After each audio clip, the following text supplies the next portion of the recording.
Kita harus tahu bahwa tujuan besar dari transformasi ekonomi ini salah satunya adalah bagaimana Indonesia ini mandiri.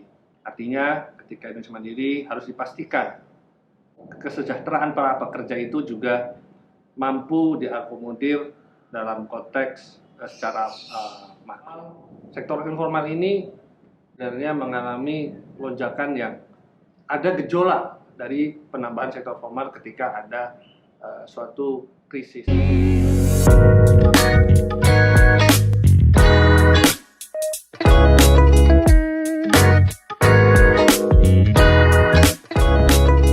Yuk, cepat mulai, Ren. Siap, senior. Oke, kembali lagi dengan saya, Faisal Rahman, di channel Sigma Pi. Pada video kali ini, saya akan membicarakan mengenai mungkin kurang lebih terkait tentang kesejahteraan para pekerja kita. Kenapa saya membicarakan ini? Lain dan tidak lain karena saat ini pemerintah sedang melakukan transformasi ekonomi secara besar-besaran. Transformasi ini tidak hanya mencakup transformasi struktural saja, tetapi juga mencakup bagaimana pemerintah ingin mendorong investasi, kemudian pemerintah juga sedang gencar-gencarnya melakukan transformasi digital, pemerintah juga sedang melakukan upaya hilirisasi, jadi kita tidak hanya fokus untuk mengimpor bahan baku atau bahan penolong, tetapi kita sudah harus berupaya untuk memproduksinya dalam negeri, dan yang terakhir, pemerintah juga sedang kejar-kejarnya untuk mendorong transformasi energi baru terbarukan. Proses transformasi ini spesifiknya adalah terkait bagaimana sih transformasi ini membawa kesejahteraan para pekerja kita. Kita harus tahu bahwa tujuan besar dari transformasi ekonomi ini salah satunya adalah bagaimana Indonesia ini mandiri. Artinya ketika Indonesia mandiri harus dipastikan kesejahteraan para pekerja itu juga mampu diakomodir dalam konteks secara makro. Berangkat ketika kita ingin membahas masalah kesejahteraan para pekerja, kita bisa tarik 15 tahun ke belakang sejak tahun 2007, di mana 2007 hingga sekarang kita mengalami dua gejolak besar di tahun 2008 dan yang terakhir adalah 2020 kemarin ini. Kita tahu di tahun 2007 pekerja informal kita di tahun 2007 itu mencapai 69%. Proporsi ini cukup besar. Tahun demi tahun pemerintah mencoba untuk membenahi, mencoba untuk membuka lapangan kerja khususnya di sektor formal. Tetapi apa yang saya sebutkan tadi di awal, sektor informal ini sebenarnya mengalami lonjakan yang ada gejolak dari penambahan sektor formal ketika ada suatu krisis, yaitu 2008, yang sebelumnya di 2007 itu sektor informal itu 69%, di tahun 2008 mereka menjadi sekitar 70%. Dan di tahun 2019, sektor informal kita itu sudah mencapai 56%. Ini adalah salah satu achievement dari upaya pemerintah dari tahun ke tahun berusaha untuk membenahi sektor ketenagakerjaan. Tetapi ketika pandemi itu hadir, ketika pandemi itu datang, sektor informal itu bisa kita bilang itu adalah menampung ke sektor ketenagakerjaan kita. Di tahun 2020 sektor informal itu mencapai kurang lebih kalau tidak salah itu sekitar 60%.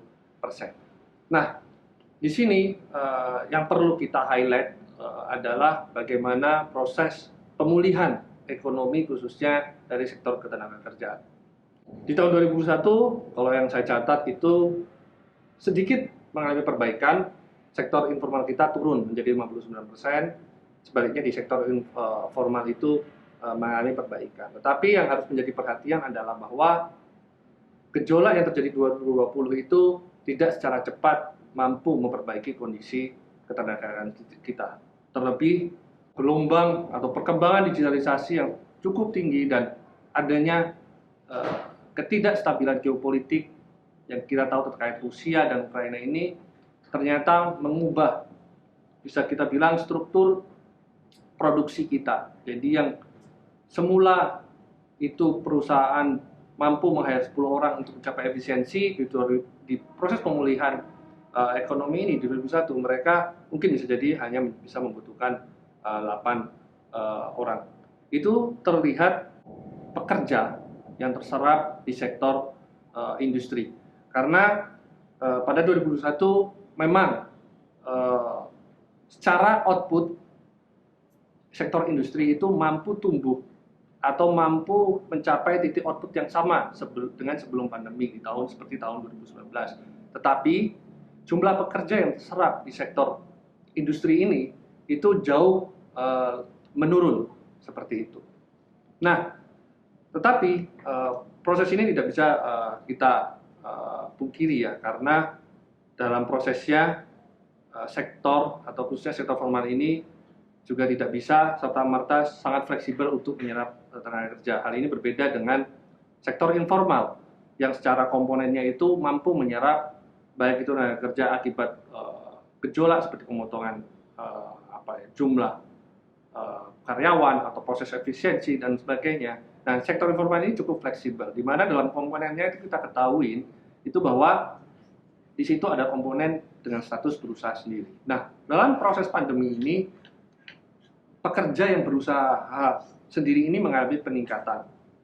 Selain itu, selain berusaha sendiri, pekerja dengan status pekerja keluarga atau tidak dibayar itu juga mengalami peningkatan. Nah, tetapi yang cukup memprihatinkan adalah pekerja dengan status keluarga atau tidak dibayar. Ini jumlahnya cukup meningkat ya pada saat pandemi. Karena ketika saya melihat dan apa yang terjadi di data dan apa yang terjadi dalam masyarakat, ini sebagai bentuk respon bagaimana mereka ini khususnya usia-usia yang produktif ini tidak mampu ditangkap oleh sektor formal. Dan yang ironinya, ini sangat akan mempengaruhi bagaimana kesejahteraan para pekerja itu sendiri ya. Ketika kita membicarakan masalah kesejahteraan, maka kita bisa tidak luput dengan bagaimana proses rata-rata atau perkembangan rata-rata pendapatan mereka. Kita ketahui dari data yang saya lihat dari BPS itu sendiri, ternyata sektor informal yang notabene jumlahnya atau proporsinya itu cukup tinggi, itu ternyata bisa dibilang untuk kesejahteraan pekerjanya baik di sektor jasa, sektor pertanian ataupun sektor industri itu di 3 tahun terakhir itu terus mengalami penurunan.